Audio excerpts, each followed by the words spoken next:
এই অঙ্কটিকে আমরা খুবই সহজভাবে করার চেষ্টা করব। অঙ্কটিতে বলেছে এ এর আয় বি এর আয়ের থেকে 25% বেশি, অর্থাৎ বি এর আয় যত হবে এ এর আয় হবে তার থেকে 25% বেশি। তাহলে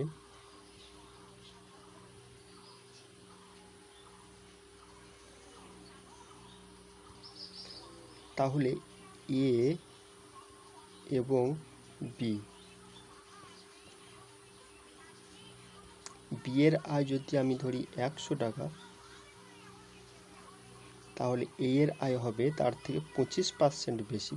পার্সেন্ট মানে আমরা জানি সবাই যে 125 হবে।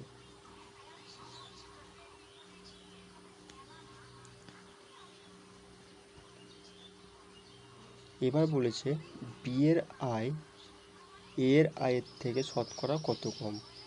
বি এর আয় এ এর আয়ের থেকে কত কম হবে, তাহলে এর আয় যেহেতু 125 টাকা আর বি এর আয় এখানে আছে 100 টাকা, তাহলে কত টাকা কম হচ্ছে?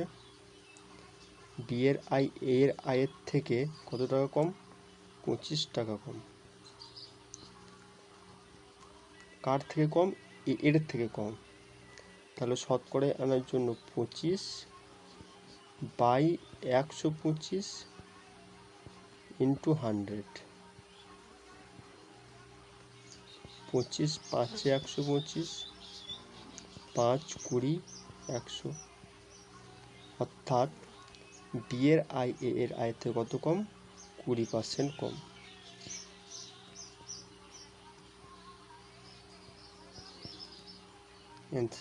অ্যান্সার হবে কত? সি। নেক্সট হলো পি এর আয় কিউবের আয়ের থেকে 50% বেশি। পি এর যে আয় হবে কিউ এর আয়ের থেকে কত পার্সেন্ট বেশি? 50%। তাহলে কিউ এর আয় যদি আমরা ধরি 100 টাকা, তাহলে পি এর আয় হবে কত? 150 টাকা। সরি, লেখাগুলোর জন্য খারাপ হচ্ছে। কিউ এর আয়, তাহলে বলছে কিউ এর আয় পি এর আয়ের থেকে শতকরা কত কম।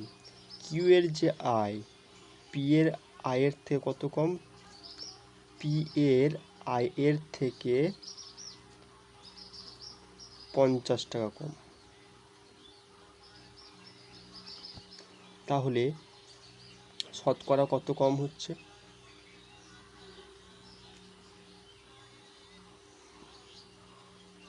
শতকরা কত কম?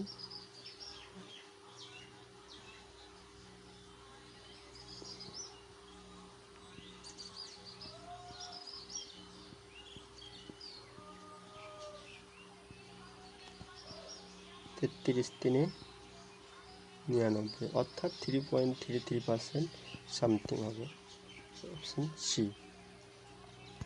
অবশ্যই বোঝা গেল। তাহলে পি এবং কিউ হলো পি এর আয় কিউ এর আয়ের থেকে 50% বেশি। তাহলে কিউ এর আয় হচ্ছে 100 টাকা, পি এর আয় হলো 150 টাকা। যেহেতু প্রশ্ন বলে দিয়েছে কিউ এর আয় পি এর আয়ের থেকে কত কম, কিউ এর যে আয় পি এর আয়ের থেকে কত কম? 50 টাকা কম। কার থেকে কম? পি এর থেকে কম। তাহলে পার্সেন্টে আনার জন্য উপরে কম বা বেশি, উপরে সবসময় হবে কম বা বেশি, আর নিচে যার থেকে কম বা বেশি, যার থেকে কম বা বেশি ইন্টু 100।